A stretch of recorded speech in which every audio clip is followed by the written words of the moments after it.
wabarakatuh. Waalaikumsalam warahmatullahi wabarakatuh. Terima kasih banyak pada Bapak Pembina Forum Komunikasi Pendidik Kabupaten Maneng Natal. Dan insya Allah sebentar lagi para pengurus Forum Komunikasi Pendidik ini akan kita undang di tempat apabila SK nanti sudah keluar, dan insya Allah ditandatangani Pak Bupati akan diurus oleh Pak Pembina FKP. Kemudian acara kita yang kedua, penyampaian materi oleh Bapak Kepala Badan Balitbang Kabupaten Maneng Natal, Bapak Hadi Ashari Nasution, Esos MM. Kepada Bapak Kepala Balitbang Kabupaten Maneng Natal, dengan hormat, waktu dan tempat kami persilakan.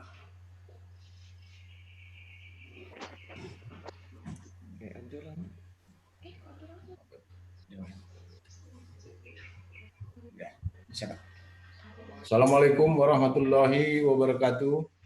Waalaikumsalam warahmatullahi wabarakatuh. Selamat pagi semuanya, bapak-bapak, ibu-ibu, rekan-rekan kami, rekan-rekan juang, para guru yang berkesempatan untuk gabung dengan kita pada pagi hari ini. Mudah-mudahan kita semua tetap diberikan kekuatan dan semangat dalam menghadapi persoalan-persoalan maupun musibah yang sedang kita alami di masa ini. Dan tentunya kami sangat memahami dengan rekan juang, para guru juga sudah sangat rindu dengan para anak-anak didik kita yang sudah cukup lama mungkin kami kira tidak bertemu, dan kami juga bisa merasakan itu. Karena kami juga pernah bertugas di lingkungan pendidikan di Dinas Pendidikan. Mungkin pada kesempatan pagi hari ini kami sangat sangat berbahagia sekali dan tentunya bersemangat dapat bertemu dengan kita semua yang ada di forum ini. Dan tentunya kami ingin sedikit memberikan bahan seminar. Mudah-mudahan ini bermanfaat bagi kita dan sekaligus bisa menjadi pendorong semangat bagi kita semua dalam menghadapi masa-masa ini.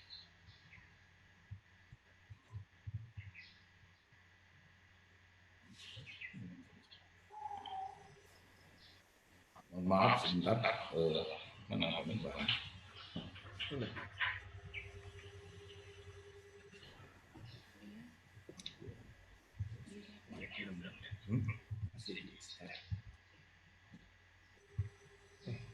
Kok aku yang ngambil?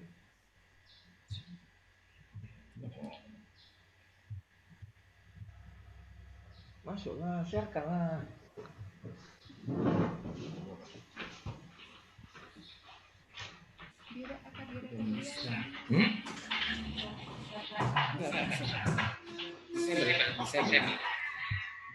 Mohon maaf, mungkin masih ada gangguan.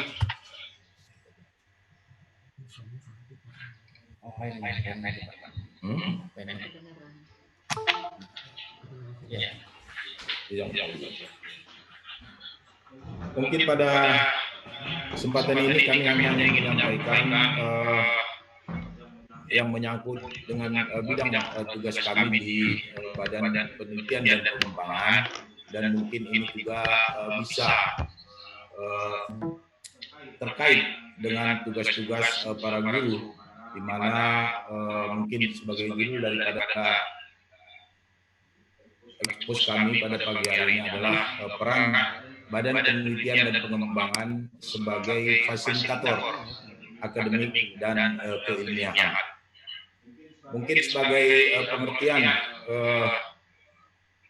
yang pertama adalah Balitbang itu sebagai think tank yang kritis untuk menyikapi dinamika dan permasalahan yang berkembang di daerah. Tentunya Litbang ini kita harapkan dapat menjadi lembaga profesional yang bersifat akademis dalam organisasi pemerintahan daerah. Kedudukan Litbang itu sangat fleksibel dan universal, dapat memasuki ruang kerja lintas sektor dan urusan. Adapun tugas dan fungsi kami dari Badan Penelitian dan Pengembangan adalah yang pertama adalah penelitian, kemudian pengkajian, kemudian pengembangan, 4 perekayasaan, 5 penerapan, 6 pengoperasian, dan 7 evaluasi kebijakan.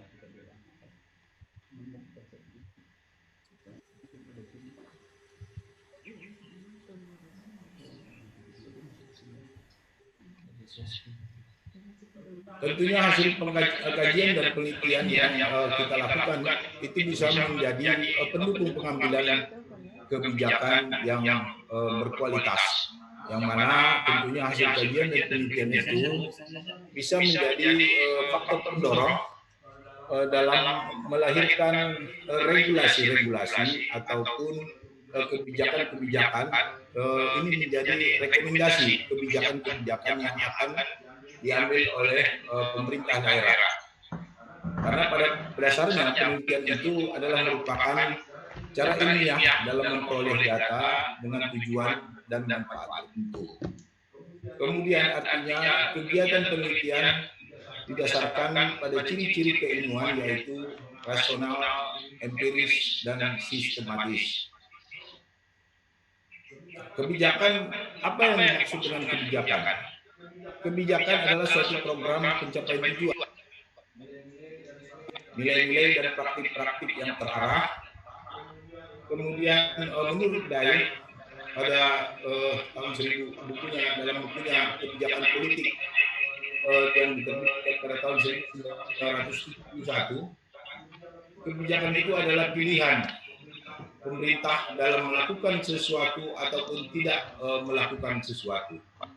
Kemudian menurut Anderson dalam bukunya Kebijakan Publik, kebijakan itu adalah rangkaian tindakan yang memiliki tujuan yang diikuti dan dilaksanakan oleh individu atau kelompok demi memecahkan suatu persoalan.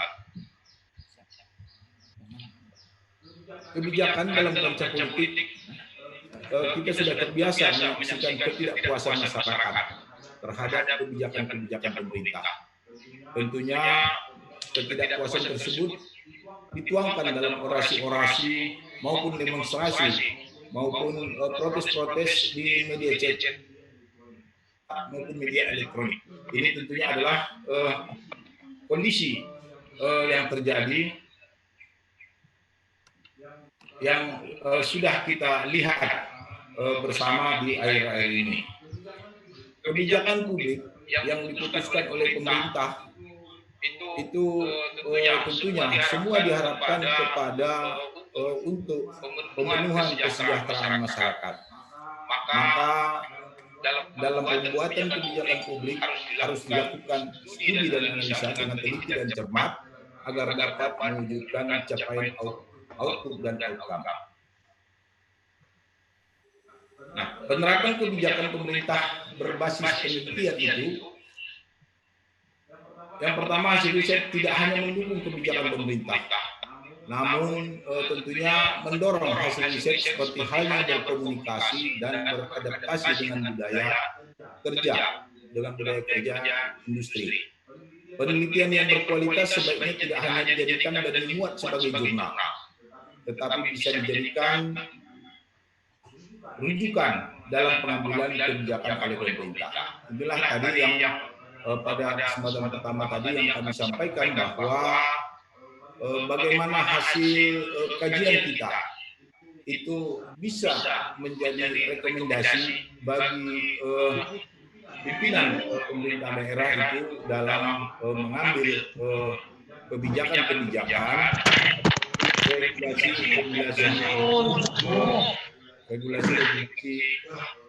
yang ditentukan oleh pemerintah. Kebijakan publik tentunya harus berpihak kepada masyarakat, merupakan tindakan yang harus diterapkan dan dilaksanakan oleh pemerintah yang bertujuan dan berorientasi demi kepentingan masyarakat. Perkembangan kebijakan akan membutuhkan mitra yang berasal dari perguruan tinggi dan lembaga kajian. Nah, tentunya bagaimana kaitannya dengan tenaga-tenaga pendidik, baik itu di perguruan tinggi maupun di sekolah-sekolah yang ada, mulai dari tingkat sekolah dasar dan sekolah lanjutan. Tentunya dalam hal ini kami dari Badan Penelitian dan Pengembangan tentunya sangat berupaya bahwa lembaga kita ini juga bisa bermanfaat dan bisa melakukan kerjasama dengan Dinas Pendidikan, tentunya dalam hal ini di dalam memberikan pelatihan-pelatihan bagi tenaga-tenaga pendidik kita. Nah, dalam hal ini tentunya contohnya seperti memberikan pelatihan jurnal bagi para tenaga-tenaga pendidik kita, yang mana tentunya ini akan sangat bermanfaat. Tentunya ini kembali tergantung kepada kerjasama nantinya apabila Dinas Pendidikan dapat bekerjasama dengan kami dalam hal ini Badan Penelitian dan Pengembangan, bagaimana dalam upaya kita di dalam melakukan penyusunan jurnal ini yang bisa tentunya sangat bermanfaat, terutama untuk para tenaga pendidik kita dalam memenuhi forum daripada angka kreditnya yang mungkin bisa bermanfaat bagi kenaikan pangkat guru. Hampir bisa. Pengalaman kami juga sewaktu bertugas di Dinas Pendidikan, kebanyakan memang pangkat daripada guru ini hanya kandas di golongan 4A. Dan tentunya ini banyak yang mengalami kendala, terutama di dalam penyusunan penelitian-penelitian ataupun di dalam penyusunan jurnal, yang tentunya ini adalah merupakan salah satu syarat utama bagi para guru dalam memenuhi angka kreditnya di dalam kenaikan pangkat. Jadi tentunya ini kita juga akan berupaya bagaimana agar pemerintah daerah itu dapat menerbitkan regulasi yang tentunya bisa bermanfaat bagi kesejahteraan maupun dalam mensukseskan dari para guru kita. Itu mungkin sebagai salah satu contoh yang dapat kami sampaikan. Nah, tentunya untuk mengakhiri daripada penyampaian kami ini, tentunya kita masuk pada kesimpulan bahwa dapat disimpulkan yang pertama bahwa kebijakan yang berbasis penelitianlah yang bisa merespon kebutuhan masyarakat dan lebih tepat sasaran. Jadi istilah regulation by research itu tentunya harus lebih dikedepankan di dalam upaya pemerintah di dalam menerbitkan peraturan-peraturan ataupun kebijakan yang diambil yang sebesar-besarnya ditujukan kepada kesejahteraan masyarakat. Nah, oleh sebab itu, bagaimanapun ilmu pengetahuan dan penelitian ini memiliki sikap yang tidak berpihak, demokratis dan rasional, serta mempercayai adanya kebenaran objektif yang tidak bergantung pada perspektif dan otoritas subjektif. Demikian mungkin yang dapat kami sampaikan. Mari kita tetap semangat di dalam menghadapi situasi ini, dan tentunya kami mengucapkan mohon maaf mungkin apabila ada masih banyak kekurangan-kekurangan kami dalam penyampaian ini. stay at home. Assalamualaikum warahmatullahi wabarakatuh. Waalaikumsalam. Baik Bapak dan Ibu sekalian, terima kasih kepada Bapak Kepala Badan Penelitian dan Pengembangan Kabupaten Natal setelah menyampaikan materinya kepada kita bersama mengenai akan adanya nanti kolaborasi atau kerjasama antara pendidik Mane Natal dengan Balitbang dalam hal tadi saya dengar ada mengenai jurnal dan mungkin penelitian tindakan kelas yang akan dilakukan nanti dengan Balitbang Kabupaten Natal. Terima kasih atas kesempatan dan fasilitas untuk itu. Kami dari guru-guru Kabupaten Natal sangat mengharapkan adanya diklat, pelatihan atau apapun. Kondisi kita guru-guru Kabupaten Natal memang sudah karena untuk ke-4B itu sudahlah penilaian dari kabupaten. Alhamdulillah sudah banyak teman-teman yang sampaikan Pak. Sekarang menuju 4C itu penilaiannya di kementerian. Ini yang susah menembusnya. Jadi kalau ada nanti penelitian, alhamdulillah ini Pak. Kepala Badan Penelitian dan Pengembangan Kabupaten Natal. Baik, Bapak dan Ibu sekalian, berikutnya berhubung Pak Mulyadin sudah ada bersama kita, kami harapkan acara berikutnya penyampaian materi oleh Bapak Ketua Ikatan Guru Indonesia Provinsi Sumatera Utara oleh Bapak Dr. Andus Haji Mulyadin Harhab MM. Waktu dan tempat sepenuhnya kami serahkan kepada Pak Harhab. Dipersilakan. Baik, terima kasih. Assalamualaikum warahmatullahi wabarakatuh. Waalaikumsalam warahmatullahi wabarakatuh. Salam dari Medan. Terima kasih sebelumnya kesempatan yang sudah diberikan kepada kami untuk mengisi acara di Zoom-Webinar kali ini yang diadakan oleh KP Madinah sesuai dengan yang disampaikan kepada kami bahwa kami diminta untuk memberikan materi yang berkaitan dengan tema kita pada hari ini, yaitu guru adalah senjata pusaka suatu negeri. Pada pagi hari ini saya mencoba untuk membawakan materi yang bertajuk Pendidikan Abad 21 dan Peran Guru dalam Era 4.0 atau 4.0.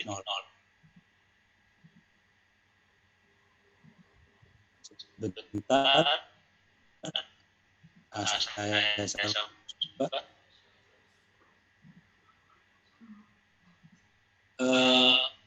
Mungkin saya harus difungsikan dulu sebagai presenter ya. Oke, terima kasih.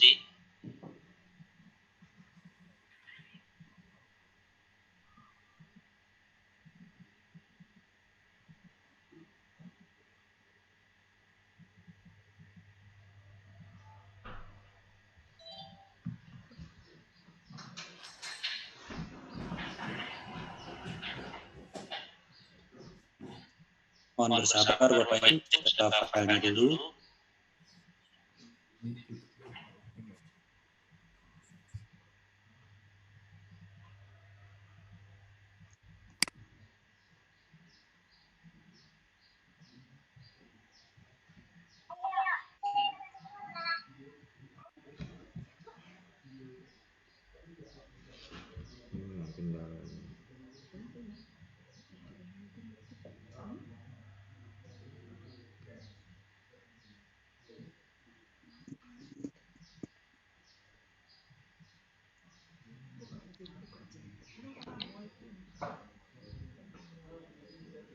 Kenapa?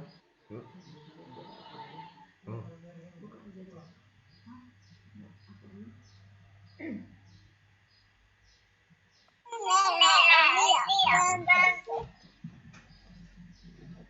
bosnya bukan kita lagi, Pak. Berpindah. Itu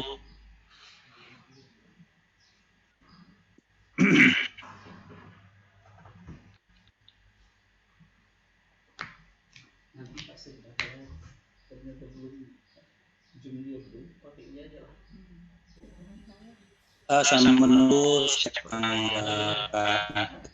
kan itu penaran saya kemudian harap saya sehari tugas sebagai kepala SMP swasta Gemana di Kabupaten Desa.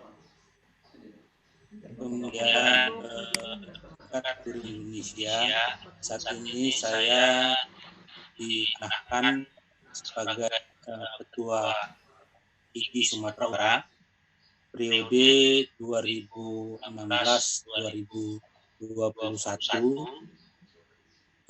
yang mana selain menjabat sebagai kepala sekolah dan ketua Ikatan Guru Indonesia, saya juga bertugas di Universitas Islam Negeri Sumatera Utara sebagai dosen tidak tetap, yang tugas saya di semester saja. Jadi saat ini Ikatan Indonesia itu sudah ada di 34 provinsi yang ada di Indonesia. Namun di Sumatera Utara baru hanya ada di 15 kabupaten kota yang sudah ada kepengurusannya. Namun kalau untuk anggotanya itu di 33 kabupaten kota di Sumatera Utara sudah ada beberapa guru yang sudah menjadi anggota dari Ikatan Guru Indonesia.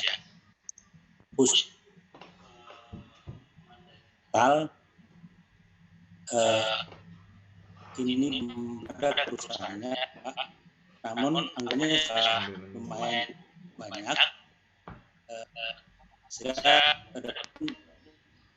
mungkin yang didukung dari pemerintah Kabupaten Mandailing Natal, kemudian khususnya nanti kepada Badan Penelitian dan Pengembangan di Pemkab Madinah, begitu juga dengan Forum Komunikasi Pendidik Madinah, ini bisa terwujud ada perwakilan kami atau IGI di Kabupaten Mandailing Natal. Ini mungkin Bapak Ibu peserta seminar. Saya sambil mencari bahan saya dulu Bapak Ibu ya. Kendalanya Zoom gitu. Jadi fokus kami di Ikatan Guru Indonesia itu saat ini adalah hanya satu fokusnya, yaitu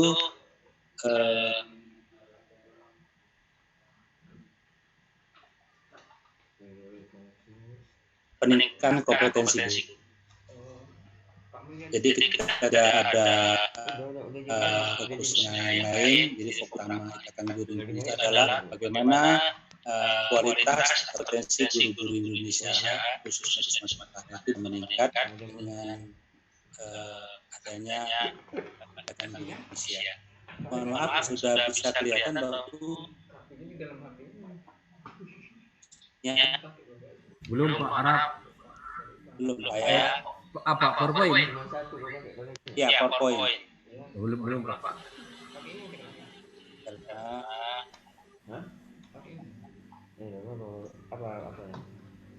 Cyber.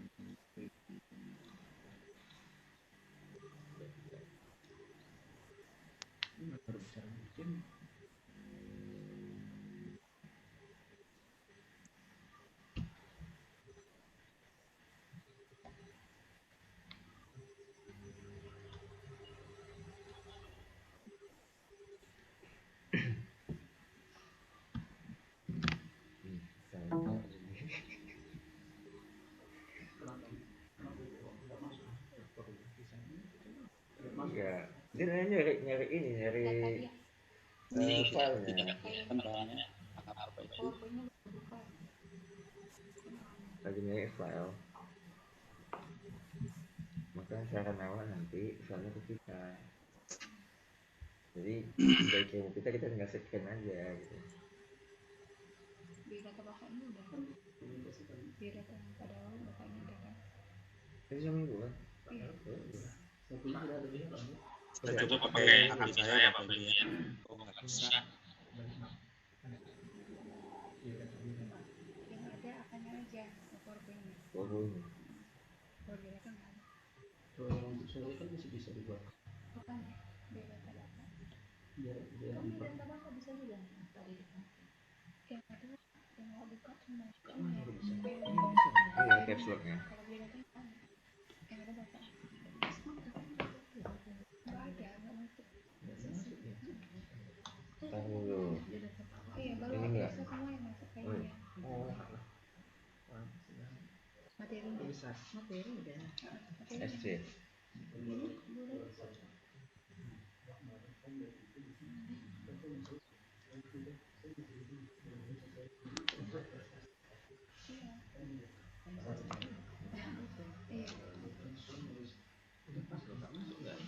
Masuk orang SC SC.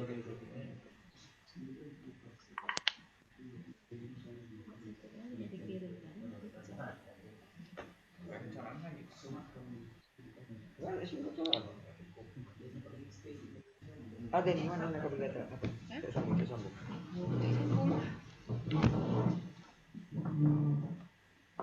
Lengkap Pak bawa kan. Ini belum berhasil share screen apa itu? Bentar, sudah kita usahakan. Daripada pikir bawa ke sambung aja lah.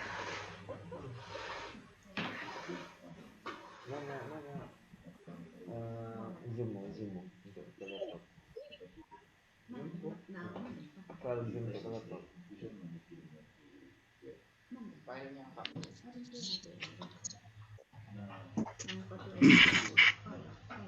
Aplikasi instan ke laptop.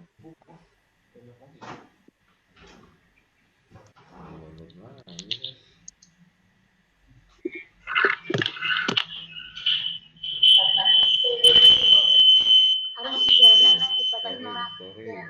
burung pakai sendiri. Bukan kita. Itu kendalanya kalau pakai Webex. Kita bisa gampang ya.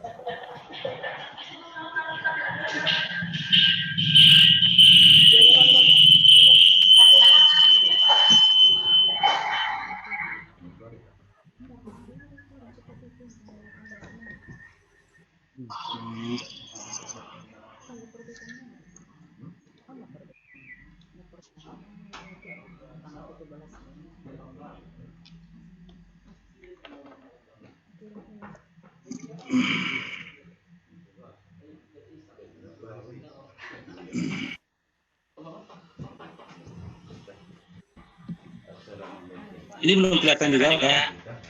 Belum Pak.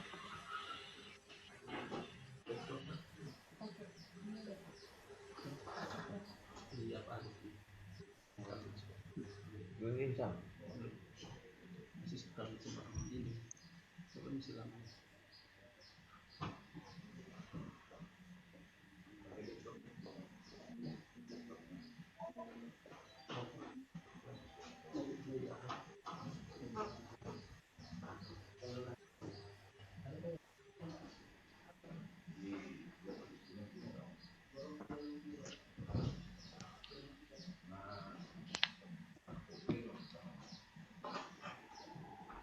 Belum juga Pak ya? Belum Pak. Oke, Bapak sambil menunggu saya coba slide-nya. Soalnya di tablet saya ini udah muncul gitu ya. Mungkin di seminarnya nggak muncul. Saya coba. Jadi judul materi kita pada pagi hari ini adalah pendidikan abad 21 dan peran guru di era 4.0. Pendidikan abad 21 adalah gerakan kecakapan abad 21 yang merujuk kepada suatu gerakan global untuk mendefinisikan kembali tujuan-tujuan pendidikan kemudian mentransformasi cara belajar yang dipraktikkan setiap hari dan memperluas rentang pengukuran dalam hasil belajar siswa. Yang keseluruhannya itu bertujuan untuk menghadapi kebutuhan baru di era 4.0.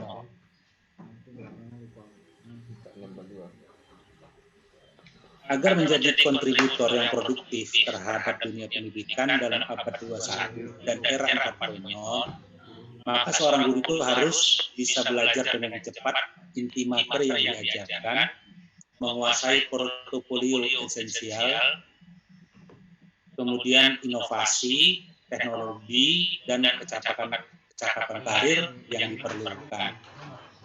Nah, kecakapan itu ada beberapa poin, diantaranya adalah kecakapan belajar dan inovasi. Ini di dalamnya termasuk kreativitas dan kecakapan inovasi, kemudian kecakapan berpikir kritis dan pemecahan masalah, lalu kecakapan komunikasi dan kolaborasi. Ini yang masuk dalam kecakapan belajar dan inovasi. Nah, kemudian ada kecakapan informasi, media, dan teknologi atau melek digital. Ini mencakup seorang guru itu harus melek informasi, melek media, dan melek IT. Karena memang sekarang zamannya sudah tidak bisa lagi kita berleha-leha. Karena ada semboyan mengatakan bahwa mau tidak mau, suka tidak suka, yang namanya informasi tentang teknologi itu tidak bisa kita abaikan. Kita harus bisa dan harus mau mengikutinya, apalagi perkembangan teknologi itu dari masa ke masa semakin tinggi, semakin berkembang. Jangan nanti guru itu kalah dengan muridnya. Artinya teknologi sekarang kan sudah canggih dengan adanya perkembangan media yang berupa digital itu dapat membawa kepada kita dalam mendidik anak-anak kita di sekolah. Kemudian ada kecakapan hidup dan karir. Nah, ini diantaranya adalah fleksibilitas dan kemampuan beradaptasi, kemudian punya inisiatif dan mengarahkan diri sendiri, kemudian kecakapan sosial dan lintas budaya, kemudian produktivitas dan akuntabilitas, lalu kepemimpinan dan tanggung jawab. Mengapa? Artinya mengapa kecakapan itu wajib dimiliki oleh seorang guru? Karena kita adalah generasi yang menyaksikan perubahan. Jadi Bapak Ibu guru hebat, kita ini adalah generasi yang saat ini sedang menyaksikan perubahan itu. Dari yang tidak tahu menjadi tahu, yang tahu menjadi lebih tahu, yang lebih tahu mungkin menjadi paling tahu. Nah, di evolusi dan revolusi teknologi, pemanfaatan pembelajaran itu berkembang sedemikian rupa. Kalau dalam grafik, ini dimulai pada zaman batu dulu istilahnya, bahwasanya berkomunikasi itu dengan daun itu ditulis. Kemudian berkembang di tahun 1900-an itu berubah, teknologi itu berubah atau naik menjadi yang digunakan adalah kertas. 20 tahun kemudian, 1920, berkembang lagi, munculnya ada audio. Baru audio, Bapak. Artinya suara. Kemudian di 1940 atau 20 tahun kemudian, lagi suara. Artinya sudah ada suara dan sudah ada gambar. Nah, kemudian di tahun 40-an kemarin itu muncul komputer atau PC. Kemudian tahun 90 muncul lagi namanya yang dikenal dengan internet. Nah, di tahun 2000 muncul lagi namanya mobile. Nah, sekarang mobile itu semakin berkembang dengan adanya teknologi canggih seperti yang kita gunakan pada saat ini. Kita bisa berkomunikasi melalui video conference yang pada saat ini kita gunakan adalah Zoom meeting. di samping banyak fitur atau aplikasi-aplikasi lain, misalnya Google Meet, Microsoft Teams, kemudian Webex, yang biasa kami gunakan di Ikatan Guru Indonesia itu adalah Webex, ya, kerjasama dengan CMU dan Semolek yang ada di Indonesia. Nah, kemudian itu kita berbicara dari sisi pendidikan abad 21. Nah, sekarang dalam menghadapi abad 21 itu muncul lagi era 4.0. Nah, apa peran guru di era 4.0 itu? Ini harus kita kaji. Salah satu di antaranya adalah yang saya ungkapkan di sini, bahwa peran guru secara utuh adalah sebagai pendidik, pengajar, pembimbing, orang tua di sekolah, yang tidak akan bisa tergantikan sepenuhnya dengan kecanggihan teknologi. Artinya, secanggih apapun teknologi itu, peran guru tidak akan bisa tergantikan. Namun, guru tidak bisa terlepas dari teknologi. Artinya, guru itu harus tetap berhadapan dengan siswa, atau bertatap sesuai dengan arahan Menteri beberapa waktu yang lalu, Menteri Pendidikan dan Kebudayaan kita, Pak Nadiem Makarim, bahwa guru itu harus bertemu dengan siswa. Kenapa? Karena dengan bertemunya guru dengan siswa itu ada terjadi interaksi sosial, guru mengetahui sifat-sifat muridnya, begitu juga sebaliknya, kemudian segala sesuatu tentang murid itu bisa diketahui guru. Makanya dikatakan bahwa guru itu tidak bisa tergantikan. Untuk mencapai tujuan itu, guru harus menggunakan teknologi. Jadi artinya, guru tidak tergantikan dengan teknologi, tapi teknologi itu bisa membantu guru itu untuk memberikan materi atau memberikan pelajaran lebih detail atau lebih mudah lagi. Sebagai contoh misalnya, dulu guru mengajar hanya dengan bermodalkan kapur tulis, terus berkembang dengan spidol, ditulis di bawah tulis. Nah, sekarang guru itu sudah bisa menggunakan OHP, overhead projector, atau infocus. Nah, kemudian berkembang lagi, sekarang guru itu bisa berkomunikasi dengan siswanya mungkin melalui media sosial, katakanlah misalnya Facebook, kemudian ada WhatsApp, kemudian ada Telegram dan sebagainya. Berkembang lagi sehingga guru sekarang juga bisa berkomunikasi dengan siswanya melalui aplikasi seperti yang kita gunakan saat ini, yaitu Zoom. Jadi pada era ini, guru itu dituntut untuk memiliki semangat belajar yang tinggi dan kemampuan mengajar yang inovatif. Bahkan harus berpikir think out the box, atau memikirkan sesuatu yang tidak atau belum dikerjakan orang lain. Artinya, kita selaku guru harus bisa mampu berpikir itu. Kadang-kadang yang belum berpikir sama orang lain, kita sudah harus memikirkannya. Jadi, guru itu tidak bisa disepelekan. Artinya, mungkin ada selama ini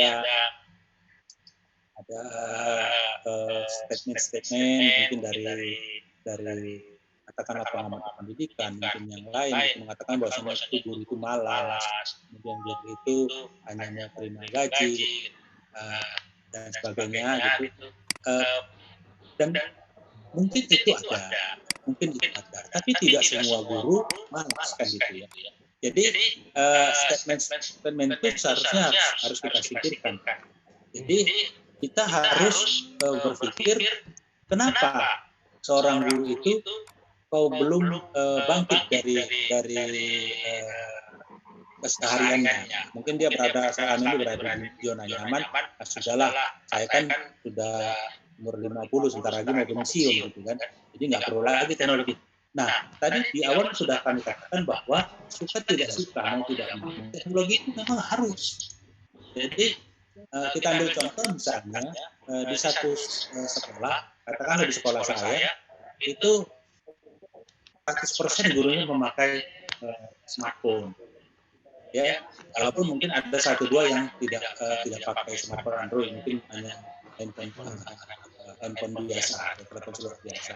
Namun itu tidak terlepas dari upaya kita bagaimana guru itu memiliki semangat belajar yang tinggi. Nah, kemudian meskipun profesi guru itu tidak berpengaruh secara signifikan dengan adanya revolusi industri 4.0, namun guru tidak boleh terlena dengan kondisi yang ada.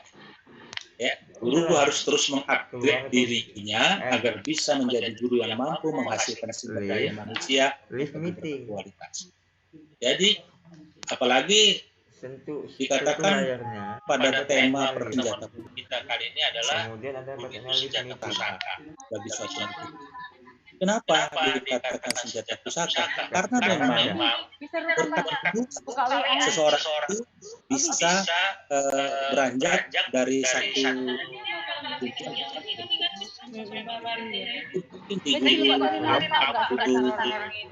kanak-kanak gurunya mengajarkan apa itu bersapa dan sebagainya. Kemudian setelah dia punya kemampuan untuk bertutur sapa, kemudian kehidupan sehari-hari dia meranjak masuk ke jenjang SD. Di SD gurunya juga mengajarkan tentang perilaku di samping ada pelajaran-pelajaran. Begitu seterusnya, sehingga sumber daya manusia yang berkualitas itu bisa dihasilkan dengan guru-guru tadi. Makanya dikatakan guru itu adalah orang tua kedua setelah dirinya. Jadi pada prinsipnya peran guru di era 4.0 adalah guru harus bisa menciptakan karya-karyanya. Mungkin dari sisi metode mengajarnya mungkin dia punya kemampuan tersendiri. Kalau menurut apa yang kita dapat pada saat kita kuliah dulu, metode mengajar itu ada berbagai macam. Mungkin guru itu bisa mengkombinasikannya, atau mungkin dia punya trik sendiri, dia punya cara ajar sendiri. Intinya apa yang kita diserap dengan pendidikan. Itu kita masyarakat mengharapkan pendidik dan tenaga kependidikan itu benar-benar berkualitas, maka ada beberapa hal yang perlu dikerjakan sama-sama dan saling mendukung antara guru, masyarakat dalam hal orang tua dan pemerintah. Artinya ini harus berkolaborasi. Kemudian masyarakat dalam hal yang orang tua dan pemerintah harus bisa menciptakan satu kondisi yang mengikat di dunia pendidikan. Jadi antara lain apa? Nah, kalau menurut kami di Ikatan Guru Indonesia itu kalau dari masyarakatnya ya, artinya khususnya kalau sekolah-sekolah itu atau dunia pendidikan, tingkatkanlah fasilitas sekolah. Jadi pas sekolah itu kan ada standar minimalnya. Jadi paling tidak di standar minimal itulah fasilitas sekolah itu dilengkapi, sehingga pada saat kegiatan belajar mengajar itu dilakukan, ini bisa sinkron antara guru dan peserta didiknya. Nah, kemudian itu juga perlu dilatih. Jadi berikanlah pelatihan secara merata. Nah, saya berikan pelatihan secara merata itu maksudnya begini, Bapak Ibu. Selama ini menurut pantauan kami, pemerintah selalu mengadakan pelatihan untuk para guru. Namun menurut kacamata kami itu selalu saja yang dilatih itu orangnya hanya itu saja. Artinya tidak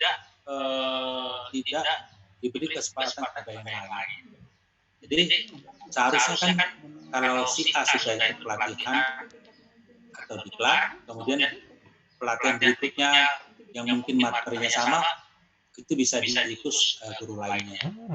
Atau ya ini mohon maaf, mungkin kalau ada pelatihan-pelatihan hanya dari sekolah itu saja yang dikirim. Sementara sekolah-sekolah lainnya juga tidak dikirim.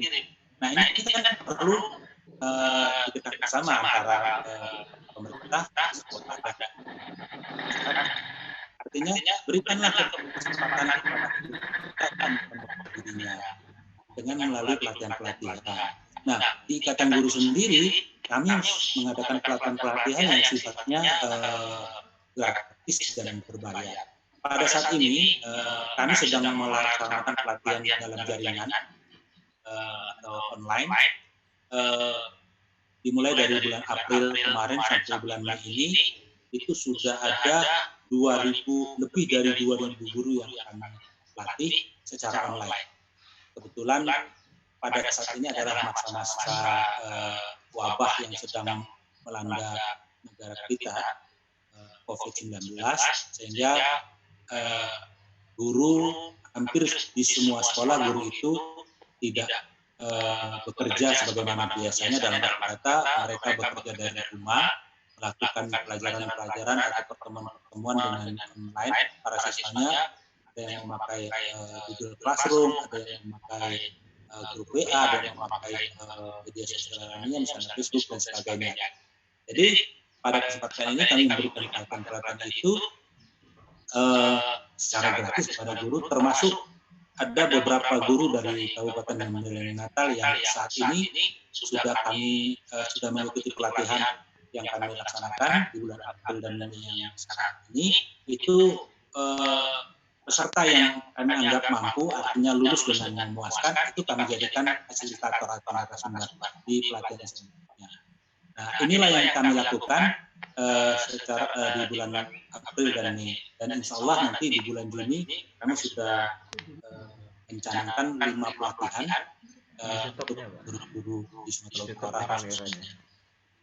Nah, kemudian ini juga perlu, ya ini berkaitan dengan mohon maaf saya mungkin dengan pemerintah daerah atau mungkin kepada sekolah-sekolah swasta yang dikelola oleh yayasan. Tingkatkan kesejahteraan itu. Artinya guru itu selama ini kan selalu disinggung-singgung kalau guru itu adalah, apalagi dulu sebelum ada sertifikasi, guru itu jabatan atau pekerjaan yang mungkin dipandang oleh sebelah mata. Ya, mungkin dengan adanya sertifikasi sudah. Nah, jadi ini perlu juga kemudian artinya guru juga harus ditanya. Artinya ditanya apa sih kekurangannya, apa yang perlu gitu diperbarui atau apa yang perlu. Artinya dalam masa-masa wajar itu bisa dipenuhi. Nah, kemudian berikan reward kepada guru-guru yang berprestasi. Jangan hanya punishment saja. Yang selama ini kan banyak kita dengar guru-guru itu selalu ya di dalam tanda kutip direndahkan ya.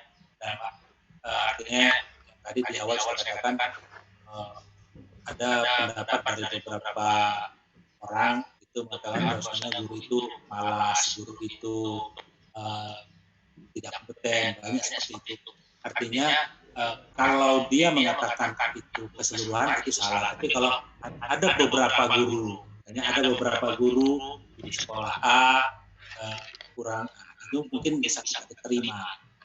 Jadi kemudian peran organisasi profesi guru itu juga sangat mendukung dari peran guru di era 4.0 ini.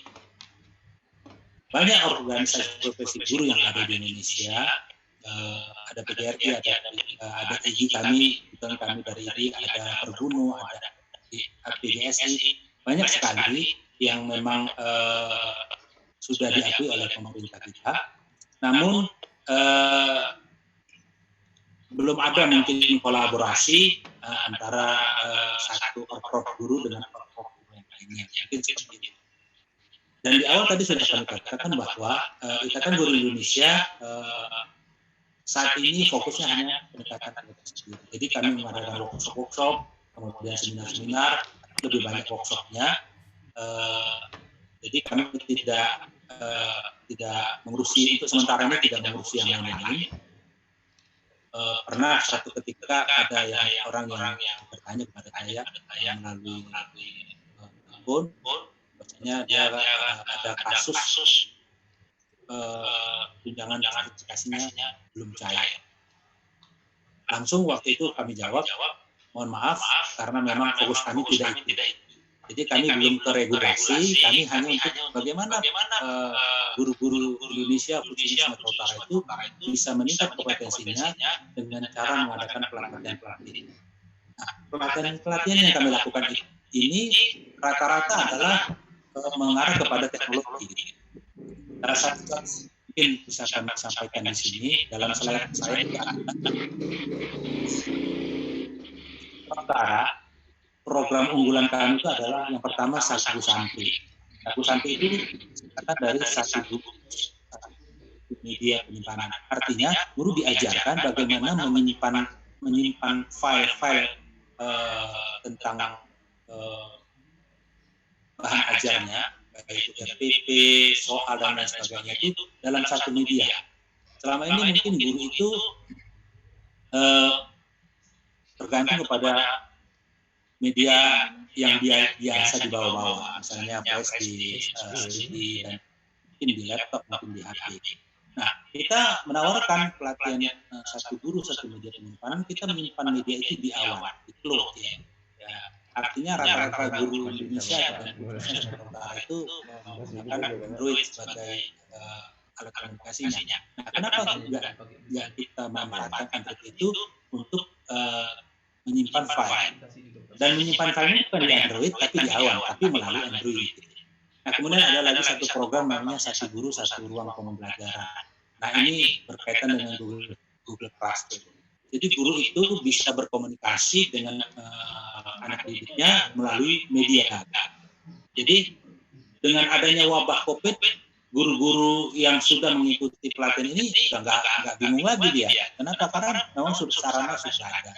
Nah, kemudian ada Sagu Sablok. Sagu Sablok itu satu guru satu blog.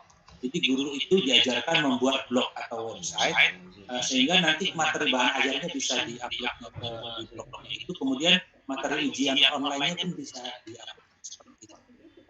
Kemudian ada Sagu Saku, satu guru satu guru. Guru diajarkan bagaimana membuat buku, walaupun dia tidak bukunya bukan harus fiksi, non fiksi juga bisa.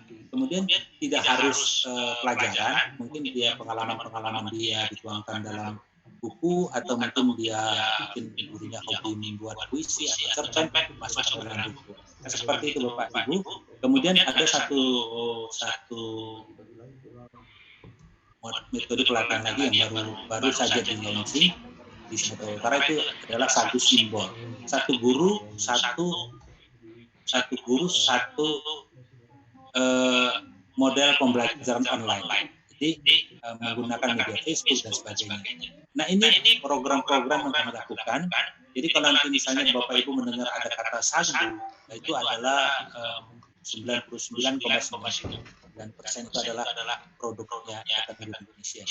Jadi sampai saat ini kita sudah seluruh Indonesia, Ikatan Guru Indonesia itu sudah membuat kanal pelatihan. Kalau kami menyebutnya Sagu Santri, Sagu Sarua, Sagu Sablok ini menyebutnya dengan kanal. Jadi di Indonesia itu sudah ada lebih kurang 100 kanal pelatihan yang diciptakan oleh guru-guru anggota IPIK di seluruh Indonesia. Jadi kami intinya siap untuk membantu guru-guru khususnya di Mandailing Natal, mungkin melalui forum komunikasi pendidik Kabupaten Natal, kemudian pemerintah Kabupaten Natal, dalam hal ini mungkin Pak Sekda dan Bapak Kepala bisa mendorong mungkin tumbuhnya Ikatan Guru Indonesia di Kabupaten Natal, karena memang anggota IGI di Madinah itu sudah lumayan banyak, cuma kursusnya. Ini mungkin yang bisa kami sampaikan kepada kita semua. Mohon maaf atas segala kekurangan. Kalau mungkin bisa kami share melalui panitia materi slide ini. Sekali lagi mohon maaf, slide-nya tidak bisa tampil di seminar kita pada pagi hari ini. Terima kasih sekali lagi, kami kembalikan kepada moderator. Terima kasih atas penyampaian materi yang disampaikan oleh Bapak Ketua Ikatan Guru Indonesia Provinsi Sumatera Utara, Pak Nadiem Wahab.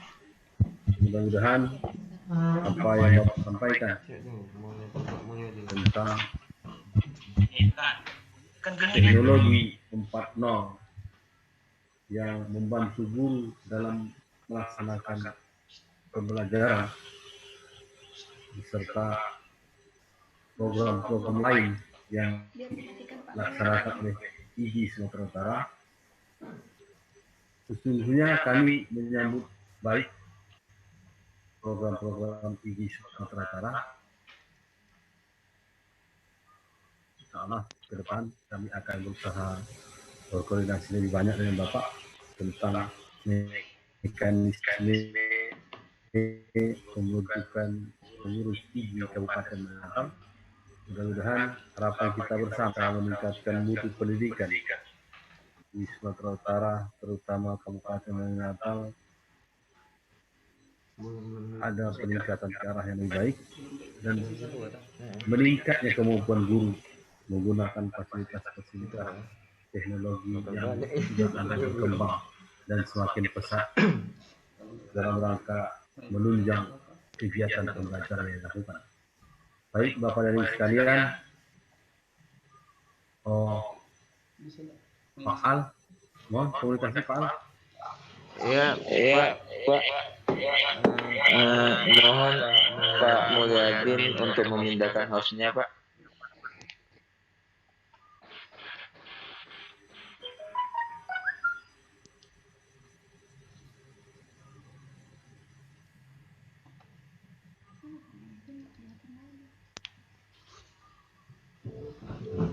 Pak Mulyadin mohon dipindahkan hostnya, Pak.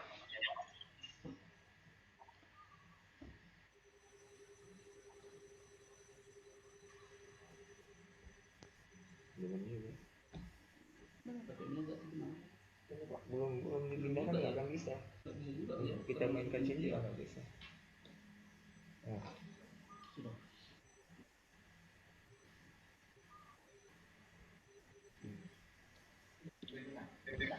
Pak Zul, pindahkan ke saya Pak Zul, hostnya.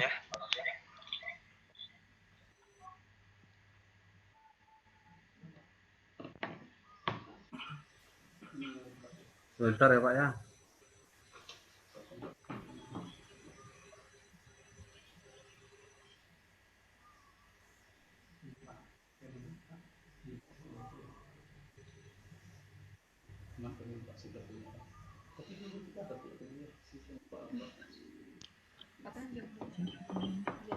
Alamatnya.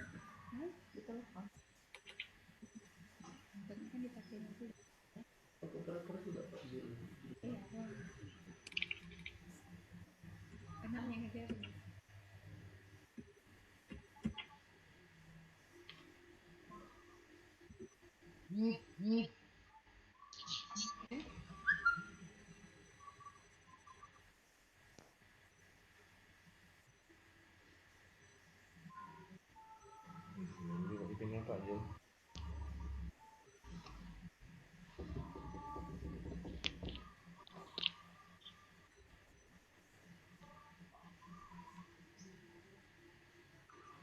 Sudah Pak. Halo Pak.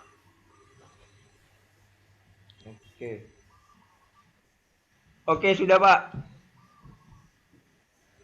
Oke sudah Pak. Oke.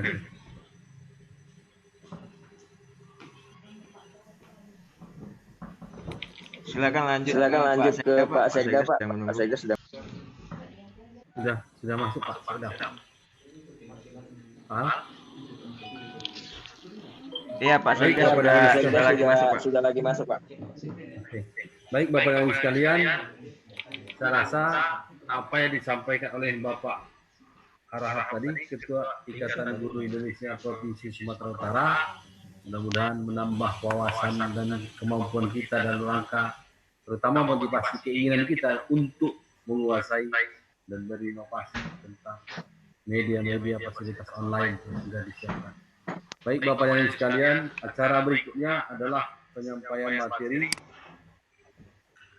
materi tentang kegiatan kita ini yang tadi memiliki tema adalah guru sebagai senjata pusaka suatu negeri, berawal dari bom atom Nagasaki dan Hiroshima. Setelahnya Kaisar menanyakan berapa lagi guru yang masih hidup. Berarti guru itu adalah senjata pusaka dari suatu negeri. Baik Bapak dan Ibu sekalian, acara berikutnya adalah penyampaian materi oleh Bapak Sekretaris Daerah Kabupaten Mandailing yang terhormat Bapak Ghazali Pulungan SHMM. Waktu dan tempat dengan hormat kami persilakan. Hidupin.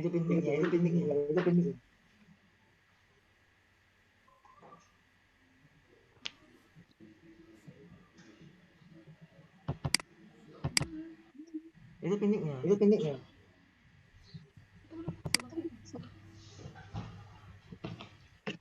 Itu pendeknya deh.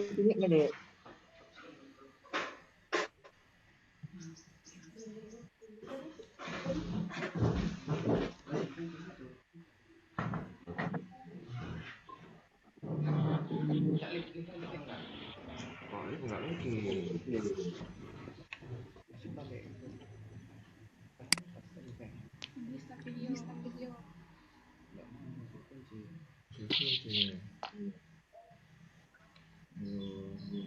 Apa ya ininya? Enggak, udah pindahkan di sini, tapi kan file di sini.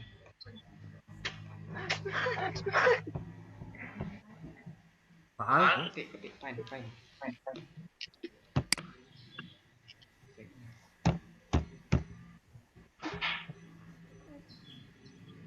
Sebentar Pak. Oke. Baik Bapak dan Ibu sekalian, sambil menunggu persiapan tentang materi yang disampaikan oleh Bapak Sekretaris Daerah Kabupaten Mandailing, Bapak Ibu sekalian, mengingat kita semua ini adalah orang pendidik atau kepala sekolah, guru dan lain sebagainya, kebanyakan terasa dalam rangka mempersiapkan 236 untuk 838 pengumuman kelulusan tanggal 5 Juni sebentar lagi. Bapak dan Ibu, kami sampaikan mohonlah jadi dipersiapkan matang, kemudian menghadapi PPDB, penerimaan peserta didik baru, yang juga rayonisasi atau zonasi SK Pak Bupati sudah dibagi ke kita melalui online. Mudah-mudahan Bapak dan Ibu semua kita ikuti dari SK Bupati Mandailing supaya tidak ada kendala-kendala di lapangan antar sekolah dalam rangka zonasi PPDB. Baik, Pak Al, sudah Pak?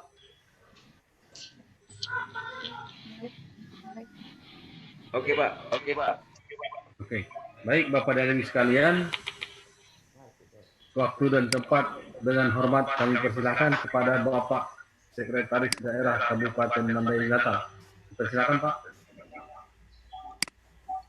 Assalamualaikum warahmatullahi wabarakatuh.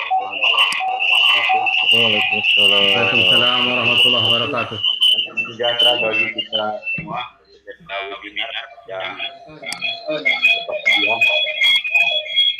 Seperti diperkenalkan oleh host tadi, saya Ghazali Sarjana Hukum Manajemen Sekretaris Daerah Kabupaten Mandailing Natal. Dalam kesempatan ini saya ingin menyampaikan tentang pendidikan, terkhusus dengan judul Pejuang Pendidikan di Masa Lalu dan Sekarang pada Masa COVID-19. Dari Kabupaten Mandailing Natal itu muncul seorang pahlawan nasional yang bernama William Iskandar. Secara nasional namanya William Iskandar, namun secara kedaerahan beliau bernama Sultan Sati Nasution. Beliau ini adalah pendiri tonggak pendidikan di Kabupaten Mandailing Natal dengan mendirikan sekolah di Desa Tanobato yang sekarang terletak di Kecamatan Panjabungan Selatan.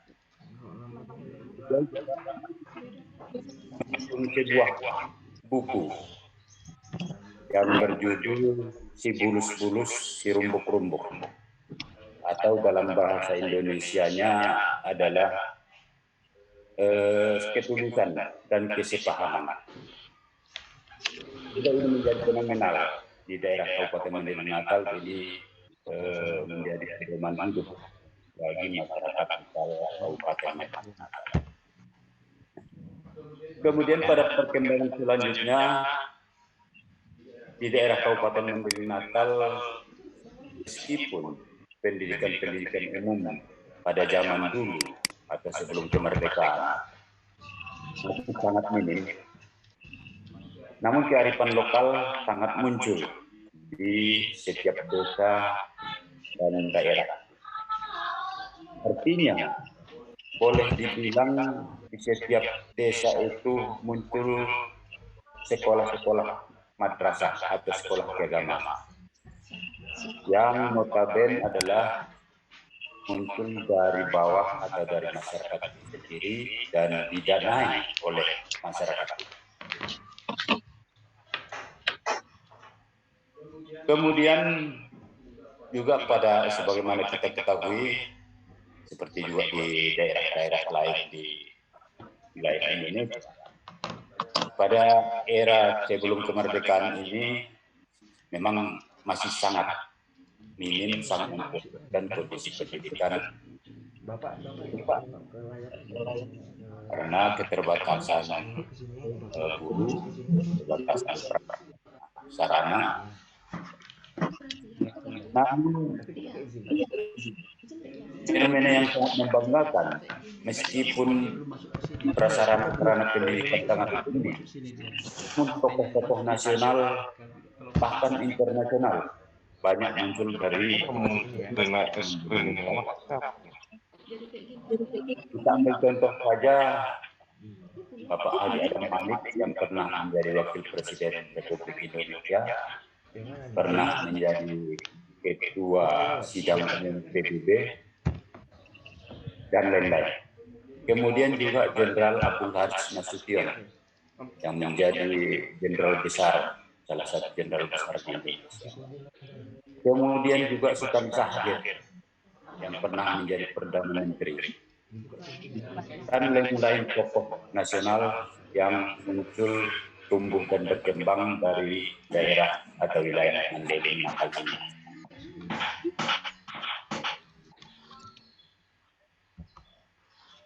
Ini tentu suatu hal yang membanggakan. Makanya kalau kita melihat hal-hal seperti ini, potensi-potensi pendidikan sangat mendukung di padahal pada saat itu prasarana pendidikan masih memiliki keterbatasan dana, sekolah serta masih minimnya guru, kelola sekolah masih bersifat sederhana, dan proses belajar mengajar masih belum memiliki standar ataupun tidak ada kurikulum yang permanen. Di lain pihak tentu sumber dana juga, karena pemerintah belum mengambil alih pendanaan terhadap sekolah dan masih mengandalkan swadana dan swadaya masyarakat. Dari berbagai kendala di atas, para guru di wilayah Mandiri Natal meskipun mengalami keterbatasan, namun masih tetap memiliki semangat, kemudian ketulusan dalam mendidik, rela berkorban, dan juga partisipasi untuk membantu pendidikan di sekitarnya. Kemudian kita beranjak kepada abad 21 atau era kemerdekaan ini. Sekarang ini sudah masuk era milenium. Sudah tentu tantangan dan kendala yang dihadapi dunia pendidikan kita sudah sangat jauh berbeda. Saat ini tantangan negara Indonesia adalah ekonomi, akan tetapi Indonesia ke depan akan menghadapi atau memperoleh bonus demografi, mana penduduk usia produktif lebih besar dibanding penduduk usia. Kondisi ini di samping menjadi peluang, tentu juga menjadi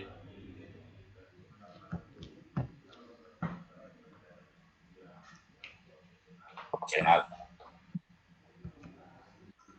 Sebagaimana kita ketahui dalam pembukaan Undang-Undang Dasar 1945 itu ada frasa bahwa cita-cita kemerdekaan negara Republik Indonesia adalah memajukan kesejahteraan umum dan mencerdaskan kehidupan bangsa. Nah, berkaitan dengan hal itu tentu kita harus membangun, menyediakan prasarana dan sarana, dan sebagai gambaran fasilitas pendidikan kita sekarang sudah cukup banyak, baik di jenis sekolah, tingkat sekolah, sehingga masyarakat dapat memilih sesuai kemampuan dan kebutuhannya.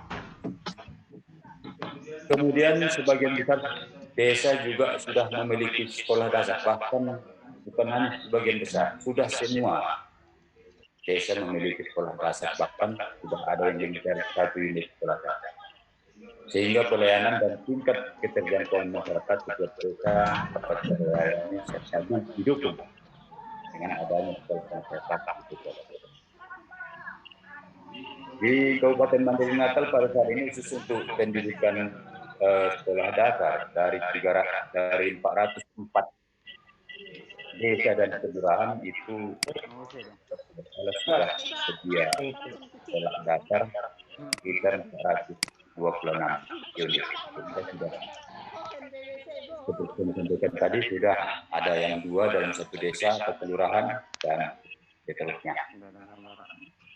Kemudian pemerintah juga sudah menyediakan prasarana pendanaan seperti kita ketahui ada BOS, daya operasional sekolah, dan juga dana desa untuk pengadaan buku-buku maupun perpustakaan di desa masing-masing.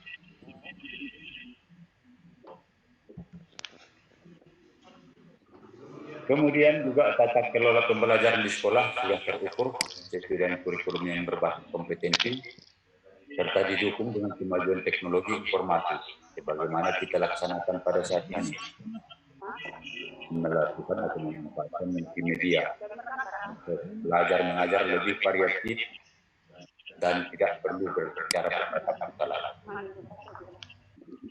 Pemanfaatan multimedia atau daring ini dalam mendukung proses mengajar dengan memakai berbagai aplikasi WhatsApp maupun grup dan lain sebagainya, sehingga diharapkan dapat meningkatkan mutu pendidikan dan kualitas anak didik itu sendiri serta membiasakan tenaga pengajar dan juga tenaga peserta didik untuk melek teknologi informasi. Sumber pendanaan sebetulnya dialokasikan pemerintah dan sesuai dengan undang-undang pendidikan ini minimal dialokasikan 20% dari APBD maupun APBN, sehingga penyelenggaraan pendidikan sudah sangat terjamin di daerah maupun secara nasional. Dari berbagai potensi yang digambarkan di atas, tentu kita harapkan guru dalam menjalankan tugasnya, mereka tetap semangat, tulus, mau berpartisipasi atau berkorban, serta profesional. Artinya, semangat guru tersebut jangan pudar atau berkurang dibanding semangat guru pada zaman-zaman sebelum kemerdekaan dengan segala keterbatasan beliau-beliau pada seiring perkembangan zaman dunia pendidikan khususnya para guru pasti mengalami berbagai dinamika yang dihadapi. Akan tetapi tantangan yang kita hadapi dalam 2 bulan terakhir ini pasti sangat berbeda. Tantangan dunia pendidikan sekarang yaitu terutama pada tahun ini sampai dengan akhir tahun kita perkirakan adalah akibat adanya pandemi virus corona atau COVID-19, di mana untuk mengantisipasi hal-hal dan pembatasan terhadap terjangkitnya pandemi virus corona ini, pemerintah melalui Bapak Presiden Joko Widodo sudah memberikan himbauan bahkan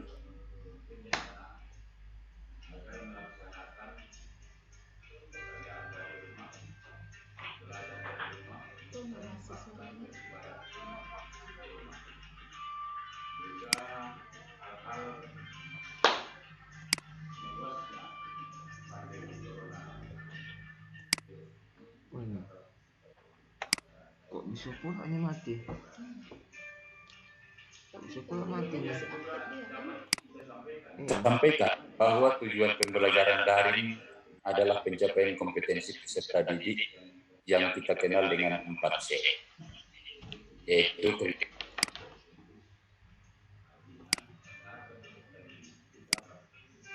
Mati di situ tuh. Di situ mati.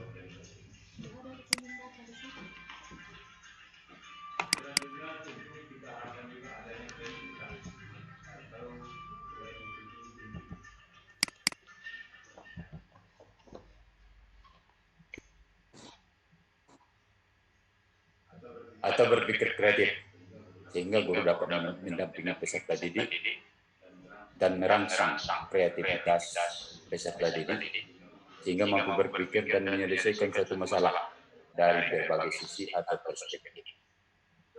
Kemudian yang berikutnya dan yang ketiga adalah kolaborasi atau kerjasama, di mana aktivitas ini penting diterapkan dalam proses pembelajaran agar peserta didik mampu dan siap bekerja sama dengan siapa saja dalam kehidupannya mendatang. Artinya, tidak antisosial nantinya setelah selesai pembelajaran. Kemudian, communication atau berkomunikasi, sebagaimana kita ketahui bahwa inti dari manajemen itu adalah komunikasi. Manajemen, organisasi, kepemimpinan, dan intinya semua adalah komunikasi. Kalau komunikasi dengan semua pihak dapat terjalin, maka semua problem dapat diatasi. Dan itulah yang menjadi kendala-kendala kita, terutama di Kabupaten Mandailing Natal. Kemudian juga penting disampaikan bahwa peran guru dalam metode pembelajaran daring ini adalah sangat strategis, di mana guru harus berupaya maksimal agar siswa dapat memahami materi yang disampaikan secara online.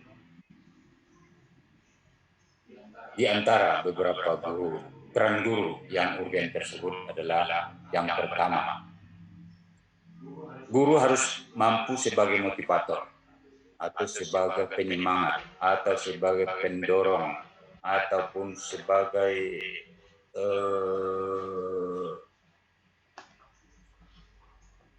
pemberi arah kepada peserta didik, sehingga peserta didik tetap semangat belajar, tidak merasa pembelajaran sebagai beban yang mengakibatkan peserta didik tersebut menjadi stres.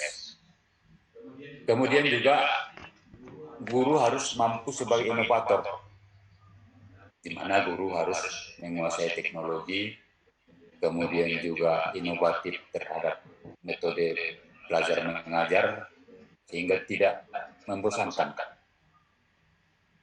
Misalnya dengan memakai aplikasi-aplikasi seperti yang kita pakai sekarang, kemudian juga metode-metode yang lain yang bisa merangsang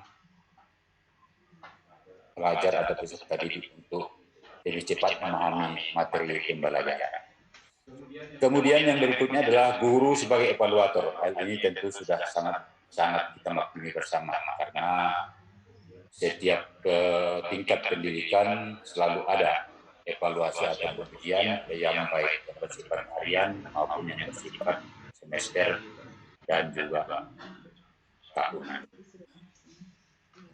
Dengan evaluasi ini, maka para guru bisa memberikan jalan keluar atau solusi kepada peserta didik, di mana titik lemahnya, di mana yang harus ditingkatkan, dan apa yang harus dikerjakan. Kemudian sebagaimana kita ketahui seperti tadi kita sampaikan bahwa kreativitas merupakan salah satu kunci sukses dari seorang guru untuk dapat memotivasi siswa untuk tetap semangat dalam pembelajaran secara online, sehingga tidak menjadi beban psikis bagi peserta didik tersebut. Karena dengan kreativitas pasti akan memunculkan inovasi. Nah, rumus sederhana dari inovasi adalah ATM, bukan auto teller mecahin, tapi amati, teliti, dan modifikasi. Sehingga para guru kita harapkan tetap dengan sifatnya yang seperti kita sampaikan tadi, yaitu semangat, tulus, mau berkorban, dan juga profesional. Inilah hal-hal yang dapat kami sampaikan dalam webinar kita pada pagi hari ini, khususnya dari saya sebagai Sekretaris Daerah Kabupaten Madrid Natal. Harapan kita, mudah-mudahan pendidikan di Kabupaten Madrid Natal dapat lebih meningkat dan dapat memunculkan tokoh-tokoh Adam Malik yang baru, Sahrir yang baru, Ahana Nasution yang baru, sehingga kemajuan Madrid Natal dapat lebih tingkatkan dan dapat lebih dikenal di seluruh Indonesia. Ini mungkin sebagai kata penutup, mungkin ada kesalahan karena terus terang saja kami tidak berlatar belakang dari guru ataupun pendidikan, namun dari umum, sehingga mungkin ada kekurangan dalam penyampaian terhadap topik mengenai pendidikan ini. Untuk itu kami tentu mohon maaf yang sebesar-besarnya, dan terima kasih atas kesempatan yang diberikan. Billahi taufiq wal hidayah. Assalamualaikum warahmatullahi wabarakatuh. Waalaikumsalam warahmatullahi wabarakatuh. Terima kasih banyak kepada Bapak Sekretaris Daerah Kabupaten Madrid Natal yang telah menyampaikan materi tentang perkembangan dinamika pendidikan di Indonesia, terutama di Kabupaten Madrid Natal, dimulai dari zaman Bapak Satris Iskandar, kemudian Iskandar, hingga zaman era digitalisasi, komputerisasi 4.0 zaman sekarang ini. Mudah-mudahan kita sebagai guru dapat meningkatkan semangat kita dalam rangka melaksanakan amanah, dalam rangka mendidik anak bangsa menuju era generasi emas di tahun 6 tahun Indonesia yang ke-100 nanti. Baik, mohon izin Pak Sekretaris Daerah, kita buka forum tanya jawab seputar materi yang disampaikan. Kami sampaikan kepada kita semua, dibuka forum tanya jawab. Bapak dan Ibu sekalian, apabila ada yang akan bertanya, kami mohon bertanya seputar materi atau seputar tema kita, yaitu sebagai senjata pusaka suatu negeri. Yang ingin bertanya, kami persilakan. Izin Pak. Ya. Silakan. Assalamualaikum warahmatullahi wabarakatuh. Waalaikumsalam. Perkenalkan diri Pak Edward. Nama saya Edward dari SMP Negeri 6 Natal Pak. Terima kasih kepada Bapak Moderator. Sesuai dengan tema kita pada siang pagi hari ini, guru senjata pusaka suatu negeri. Dari hasil yang saya simak dari yang dipaparkan oleh Bapak narasumber Bapak Sekda tadi, pada kondisi yang sekarang ini ternyata Madinah Mandailing Natal secara umum mempunyai sarana, porsi dan tempat yang sama di dalam haknya sebagai penyelenggara pendidikan di tingkat daerah dengan kabupaten-kabupaten lain, baik mengenai pendanaan, ketersediaan sekolah dan lain sebagainya. Bapak Sekda yang terhormat, yang ingin saya tanyakan adalah menurut hemat Bapak, karena ini akan berkaitan dengan apa yang akan kita lakukan ke depan supaya ada perubahan. Menurut Bapak, kendala yang mana sebenarnya yang menjadi persoalan sehingga sampai dengan hari ini kita harus jujur mengakui bahwa kualitas pendidikan kita di Mandailing Natal ini masih jauh dibandingkan dengan kualitas pendidikan di kabupaten kota yang lain. Ini sangat berkaitan dengan tema kita pada hari ini, senjata pusaka suatu negeri. Jangan sampai senjata pusaka kita justru tidak sakti. Begitu gambarannya kira-kira Pak. Apakah persoalannya di tenaga pendidik, di lembaga, atau di mananya Pak? Pertanyaan kami seperti itu, mudah-mudahan kami mendapatkan pencerahan nanti supaya ke depannya kita bisa berbenah, jangan seperti ini terus kualitas pendidikan kita di Mandailing Natal ini. Terima kasih, mohon maaf Pak. Assalamualaikum warahmatullahi wabarakatuh. Assalamualaikum. Terima kasih kepada Pak Edward, SMP Negeri 6 Natal, tepatnya di Desa Bunda Kasih. Pertanyaan berikut kami persilakan Bapak dan Ibu. Pertanyaan kedua, kita buka 3 pertanyaan.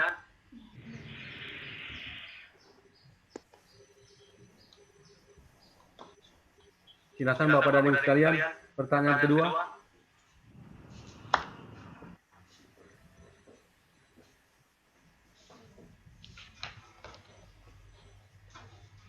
Baik Bapak dan Ibu sekalian, kita buka forum tanya jawab. Silakan pertanyaan yang kedua. Silakan Pak.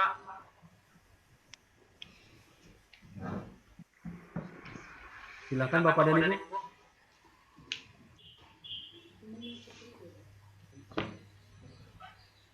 Sekali lagi kami sampaikan kepada Bapak dan Ibu para peserta, kami mohon silakan apabila ada yang mau bertanya.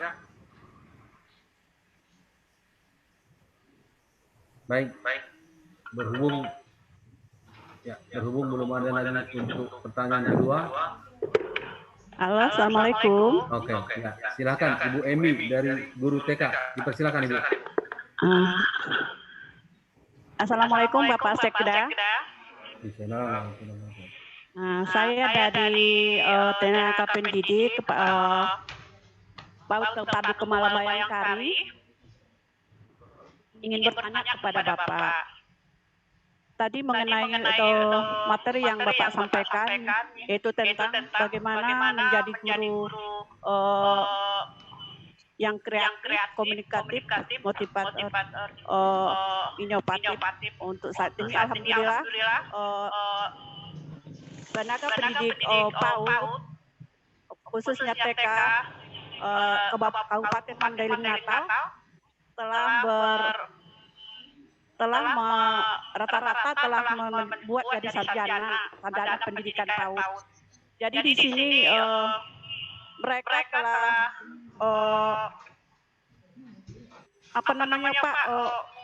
meningkatkan kreatifnya untuk pendidikan taman kanak-kanak khususnya di Mandailing Natal.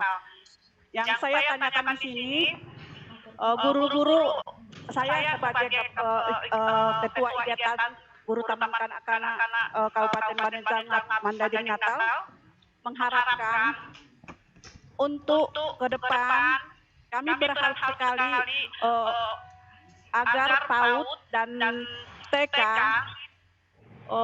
lebih diperhatikan, Pak, khususnya untuk insentif untuk guru-guru PAUD, karena rata-rata udah sekolah, Pak, sekolah mengikuti UT, mengikuti seminar. Ini alhamdulillah ada 10 orang yang ikut webinar di PGRI Indonesia, ikut semua, Pak, untuk motivasi untuk kegiatan-kegiatan dengan daring ini, Pak. Jadi kami berharap, saya sebagai ketua Ikatan Guru Taman Kanak-kanak lebih memperhatikan guru-guru TK lah, Pak, dan PAUD. Sekian, Pak, mungkin kurang lebih saya mohon maaf. Wabillahi taufiq wal hidayah. Assalamualaikum warahmatullahi wabarakatuh.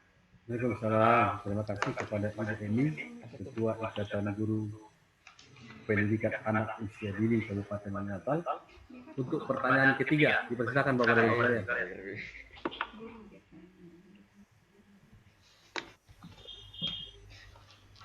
Dipersilakan Bapak Ibu. Mana ada pertanyaan yang ketiga?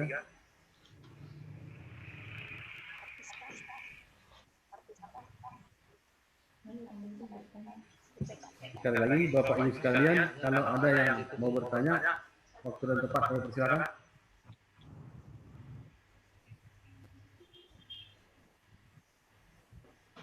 Tidak ada. Baik Bapak Ibu sekalian.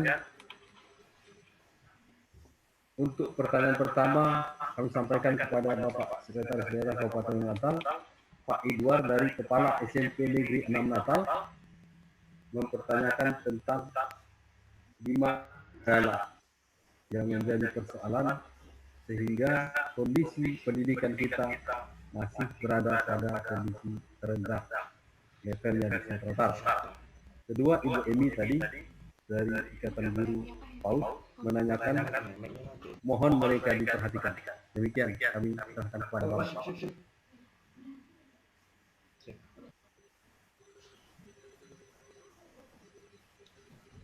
Baik, terima kasih.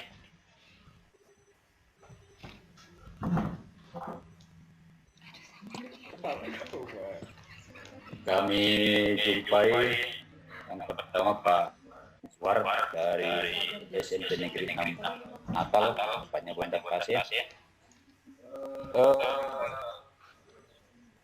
Pertanyaannya tadi bahwa pendidikan di Mandailing Natal masih relatif tertinggal dari daerah. Apa kendalanya?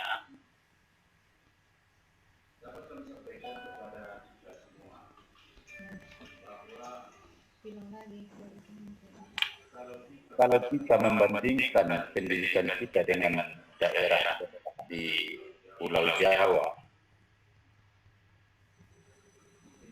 bisa saja kita menyatakan bahwa pendidikan kita masih jauh-jauh menengah. Namun untuk daerah kita di Tabaksel dan juga mungkin ya sekitar Tapanuli secara umum, kita memang belum menjadi yang lebih unggul, tetapi juga yang paling tertinggal. Hal ini dapat kita buktikan di mana pada penerimaan mahasiswa baru, baik yang mahasiswa undangan maupun testing umum, khususnya untuk SMA plus kita dan juga penyambungan, itu selalu rata-rata di atas 90% dari lulusannya itu masuk perguruan tinggi negeri. Terlepas dari perguruan tingginya dan juga prodinya yang berbeda-beda, dan mungkin tidak semuanya prodi favorit ataupun unggulan. Berbicara mengenai kendala, tentu kendala yang paling utama kalau kita bandingkan dengan daerah-daerah perkotaan adalah dalam hal fasilitas teknologi informasi ini. Terutama kita di daerah pelosok, kecamatan-kecamatan pelosok, baik di pantai barat, Mandailing dulu, dan juga sebagian kecil di Mandailing Godang. Ini adalah keterbatasan sarana informasi, terutama internet yang masih sangat sulit untuk diperoleh. Bahkan untuk jaringan HP saja pun masih ada beberapa daerah atau kecamatan yang tidak ada sama sekali. Contohnya Kecamatan Pakamban. Itu belum ada sama sekali jaringan internet. Kemudian beberapa desa di beberapa kecamatan, terutama yang di pelosok. Sehingga otomatis informasi tentang pendidikan, baik mengenai materi ajar maupun fasilitas-fasilitas lain atau informasi-informasi lain tidak dapat diakses oleh para guru dan para pelajar itu sendiri. Ini yang terutama. Kemudian juga mungkin satu lagi adalah kurangnya diklat guru, sehingga materi maupun metode mengajar para guru di daerah kita belum up to date seperti di perkotaan, baik di Medan, Jakarta, dan lain sebagainya. Ini mungkin kendala utama saya rasa di situ. Yang pertama adalah kurangnya jaringan IT dan kurangnya diklat yang diikuti oleh para tenaga pendidik. Kemudian kepada Ibu dari PAUD Kemala Bayangkari, alhamdulillah kalau semua atau hampir seluruh tenaga pendidik PAUD TK sudah S1, sudah sarjana, kami sama-sama apresiasi terhadap hal ini. Terkait dengan harapan Ibu untuk memberikan semacam insentif kepada para guru yang sudah berpendidikan S1 ini sangat tergantung kepada ketersediaan anggaran kita. Namun harapan ini tentu menjadi catatan penting bagi kami untuk bisa kita upayakan pada masa-masa yang akan datang. Karena sebagaimana disampaikan Bapak Bupati Mandailing Natal, bahwa usia emas dari seorang